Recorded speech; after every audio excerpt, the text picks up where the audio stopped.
Sabe aquela ideia de que grandes obras de arte podem nascer do caos? Pois é. Poucas histórias mostram isso de um jeito tão visceral, tão dramático, quanto a de um dos álbuns mais importantes da nossa música. Hoje, a gente vai mergulhar fundo na criação turbulenta, quase inacreditável, do Clube da Esquina. Olha só esse trecho. Cavaleiro Marginal lavado em Ribeirão. Para a gente entender a alma desse disco, tem que mergulhar no espírito de quem o criou. E essa letra, ela diz tudo, né? Eram isso, cavaleiros marginais. Uma poesia que não vinha de livros, vinha da vida, das ruas, dos rios de Minas. Era isso, uma mistura de rebeldia com um lirismo que, nossa, era puro. Então vamos lá. A paisagem de um cavaleiro. A reunião dos iguais. É aqui que tudo começa, na junção dessa galera. A primeira parte da nossa história é justamente essa. Como é que um grupo tão único de músicos se juntou, no meio de um Brasil super tenso politicamente, e formou uma espécie de irmandade criativa que ia simplesmente mudar o rumo da música? E no centro disso tudo, quem estava? Milton Nascimento, o Bituca. Ele tinha um talento que era quase mágico, sabe? De agregar, de juntar os iguais. Foi ele o cara que conectou turmas que, assim, normalmente não se misturavam. Tinha a galera boêmia do Edifício Leve, os músicos mais novos do Colégio Estadual e ainda por cima os talentos que já estavam bombando no Rio. Ele era um catalisador de criatividade. E para ter uma ideia do espírito dessa turma, essa história é perfeita. Eles encontram ninguém menos que o ex-presidente Juscelino Kubitschek. E o que eles fazem?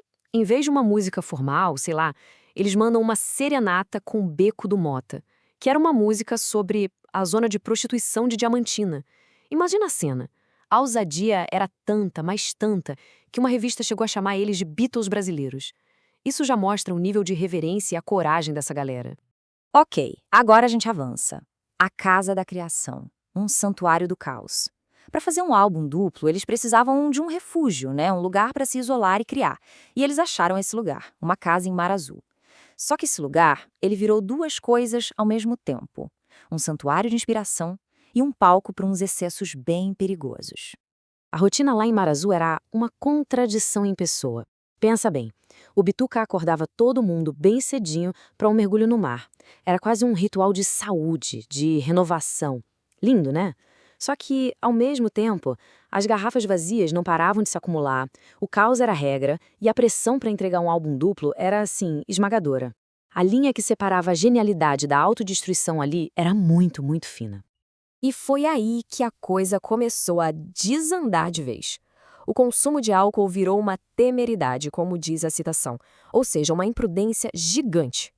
Pensa só, o Bituca tinha 2 shows importantíssimos marcados no MAN, no Rio, e um álbum duplo inteiro para ensaiar e gravar.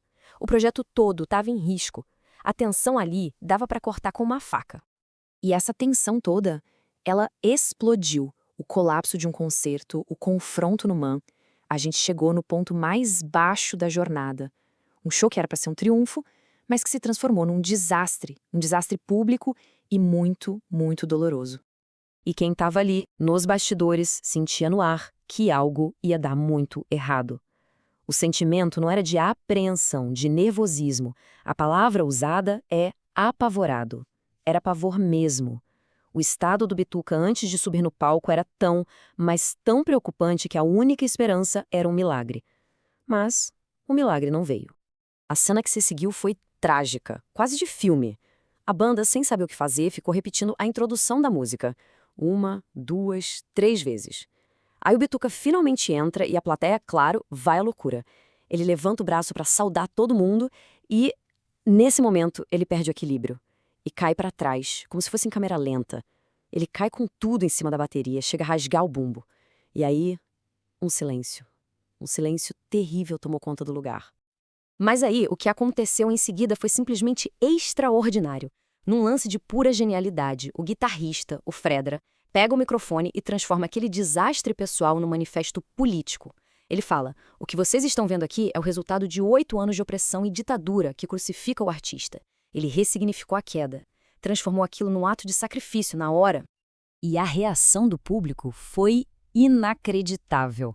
Ao invés de vaias, de raiva, a multidão inteira começou a cantar em uma só voz: Milton, Milton, Milton.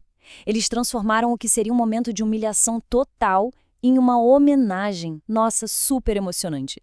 Foi como se o público abraçasse o artista no momento mais frágil dele. O narrador da história conta que muita gente saiu de lá chorando, e não era para menos. Pois é, aquele desastre todo podia ter sido o fim, mas, incrivelmente, virou um ponto de virada. É a ressurreição. A partir daqui, a gente vai ver como o grupo se reergueu, literalmente das cinzas, para finalmente terminar o trabalho que eles tinham começado. E uma pessoa foi fundamental nessa recuperação: Cáritas. Ela é descrita como um furacão. E foi isso mesmo. Ela entrou na vida do Bituca com uma missão quase autoimposta: salvar ele. E ela foi tudo para ele.